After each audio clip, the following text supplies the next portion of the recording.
నమస్తే. ప్రస్తుతం మనతో పాటు సీనియర్ జర్నలిస్ట్ భరద్వాజ్ ఉన్నారు. ఆయనతో మాట్లాడదాం. నమస్తే సార్. నమస్తే. సార్, రాబోయే రోజుల్లో తమిళనాడులో రాబోయే ప్రభుత్వం ఎన్డీఏ ప్రభుత్వమే అని చెప్పేసి అన్నమలై అంటున్నారు. అంటే పాసిబుల్ అయ్యే అవకాశం ఉందంటారా?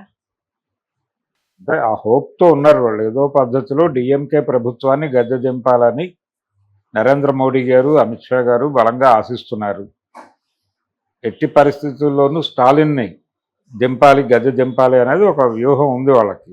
కారణం, తరచూ బీజేపీ తాలూకా రూల్కి వాళ్ళు అడ్డం పడుతున్నారు సౌత్ నుంచి. అంటే మొన్న ముఖ్యంగా ఈ అంటే నియోజకవర్గాల పునర్విభజనకు సంబంధించినటువంటి నిర్ణయాల పట్ల చాలా సీరియస్గా దాన్ని వ్యతిరేకిస్తూ ఈ డీలిమిటేషన్కి సంబంధించిన ప్రక్రియ ఆపేయాలని చెప్పి వాళ్ళు దక్షిణాదికి అన్యాయం జరుగుతుంది అనే ఉద్దేశంతో దక్షిణ రాష్ట్రాల రాజకీయ నాయకుల సమావేశం ఒకటి నిర్వహించారు డీలిమిటేషన్కి వ్యతిరేకంగా.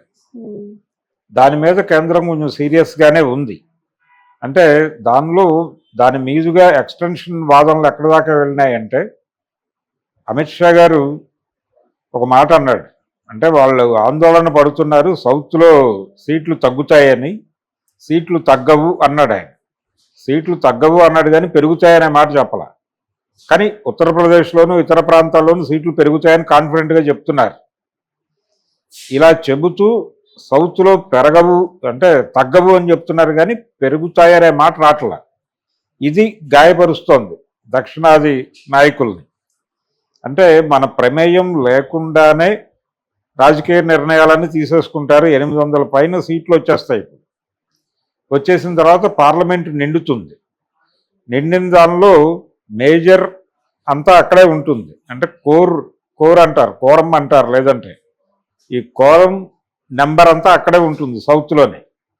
కాబట్టి దక్షిణాది రాష్ట్రాల ప్రాధాన్యత తగ్గిపోతుంది చట్టసభల్లో. వీళ్ళకి తగిన ప్రాతినిధ్యము ఉండదు. అలాగే వీళ్ళ సమస్యల గురించి మాట్లాడినా పట్టించుకునే నాథుడు ఉండడు అక్కడ. అందుకని దామాషా ప్రకారం ఇక్కడ కూడా పెరగాలి. ఇక్కడ పెరిగి అది సమతుల్యం లేకుండా వన్ సైడెడ్గా అయిపోతుంది అనే ఆందోళనతో ఈ డీలిమిటేషన్ ప్రక్రియ ఆపేయాలనేది ఆయన మీటింగ్ పెట్టాడు స్టాలిన్. ఆ మీటింగ్ పెట్టిన దగ్గర నుంచి కొంచెం చిరాగ్గా చూస్తున్నారు వాళ్ళు. అంతకు ముందు నుంచే కొరకరాని కొయ్యగా ఉన్నాడు అక్కడ. పర్టికులర్గా వీళ్ళ వ్యూహాలకు వ్యతిరేకంగా నడుస్తున్నాడు స్టాలిన్. అందుకని ఎట్టి పరిస్థితుల్లోనూ డిఎంకేని అక్కడ అధికారంలోంచి దించాలంటే సౌత్లో 2 రాష్ట్రాలు ఇబ్బంది పెడుతున్నాయి వాళ్ళు. ఒకటి కేరళ, 2 తమిళనాడు. కేరళని ఎలాగైనా కంట్రోల్లో తీసుకోగలమనేటువంటి ఒక కాన్ఫిడెన్స్ ఉంది వాళ్ళకి. దానికి కారణం ఏంటంటే బెంగాల్ని ఆల్రెడీ వీళ్ళు కస్టడీలోకి తీసుకున్నారు. వెస్ట్ బెంగాల్లో బీజేపీకి 1 సీటు కూడా వచ్చేది కాదు. గతంలో సిపిఎం అంటే అక్కడ 25 ఏళ్ల పైన సిపిఎం పరిపాలన నడిచింది. దాదాపు 3 దశాబ్దాల పైన సిపిఎం పరిపాలన నడిచిన ప్రాంతం అది. అక్కడ 1 సీటు బీజేపీ గెలుచుకోవడం కూడా గగనంగా ఉన్న పరిస్థితుల్లో వీళ్ళు 13 సీట్లతో బ్యాటింగ్ మొదలుపెట్టి నెమ్మదిగా రైజ్ అవుతున్నారు. కాబట్టి అక్కడ రైజ్ని చూస్తే మనకు అర్థమవుతుంది. అంటే వాళ్ళు మ్యానిపులేట్ చేశారు, బీజేపీ ఓట్ బ్యాంక్ని తమ వైపు ట్రాన్స్ఫర్ చేసుకున్నారు. ఆ మేరకు వాళ్ళకి ఏదో లబ్ధి చేసి ఉంటారు అనే అనుమానాలు ప్రపంచవ్యాప్తంగా ఉన్నాయి. ఇప్పుడు అలాంటి స్కీమే కేరళకు కూడా ఒక వర్కౌట్ చేయాలనే ఒక ప్రయత్నం చేస్తున్నాడు అమిత్ షా.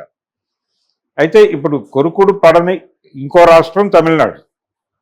కర్ణాటక వాళ్ళ బలం బాగానే ఉంది బీజేపీ. ఇప్పుడు ప్రజెంట్ కాంగ్రెస్ ఉన్నప్పటికీ వచ్చే ఎన్నికల్లో కాంగ్రెస్ని పక్కకి జరపగల సమర్థత ఉంది వాళ్ళకి. అలాగే తెలంగాణకి సంబంధించి కూడా కాంగ్రెస్ అధికారంలో ఉన్నా కానీ వాళ్ళు ఇన్ఫ్లుయెన్షియల్గానే ఉన్నారు. బీజేపీ వాళ్ళు ప్రభావవంతమైనటువంటి పరిస్థితుల్లో ఉన్నారు తెలంగాణ. ఆంధ్రప్రదేశ్లో వాళ్ళ ప్రభుత్వమే ఉంది స్వయంగా. కాబట్టి సౌత్లో ఇప్పుడు ఇబ్బంది పెడుతున్నటువంటి రాష్ట్రం తమిళనాడుని ఎలాగైనా కంట్రోల్లో తీసుకోవాలి అనే ప్రోగ్రాం ఆయన ఓడించి సరెండర్ చేసుకోవాలి. కేజ్రీవాల్ని ఎలాగైతే ఓడించి సరెండర్ చేసుకున్నారో అదే పద్ధతిలో ఇప్పుడు స్టాలిన్ని ఓడించి సరెండర్ చేసుకోవాలి అనేటువంటి ఒక వ్యూహరచన జరుగుతోంది. అందులో భాగంగానే పవన్ కళ్యాణ్ని, చిరంజీవిని వీళ్ళందరినీ వాడతారు.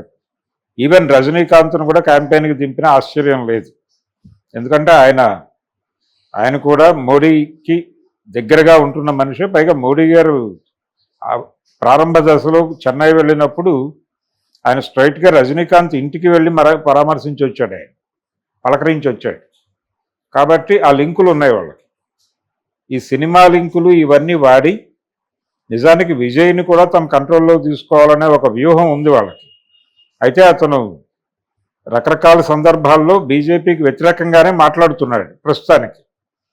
ఇదే స్టాండ్ మీద ఉంటాడా లేకపోతే ఆయన ప్లేట్ తిప్పుతాడా అనేది తెలియదు, కానీ అతన్ని కూడా కంట్రోల్లో తీసుకోవాలనే ప్రయత్నం ఉంది. అంటే టోటల్గా పొలిటికల్గా డిఎంకేని ఒంటరిని చేసి ఏడీఎంకేలో ఉన్నటువంటి చీలికలన్నింటినీ కలిపి ఒక కంట్రోల్లో పెట్టుకుని దానికి సినిమా గ్లామర్ యాడ్ చేసి ఏదో పద్ధతిలో గెలవాలి అనేటువంటి ప్రయత్నం అయితే చేస్తున్నారు.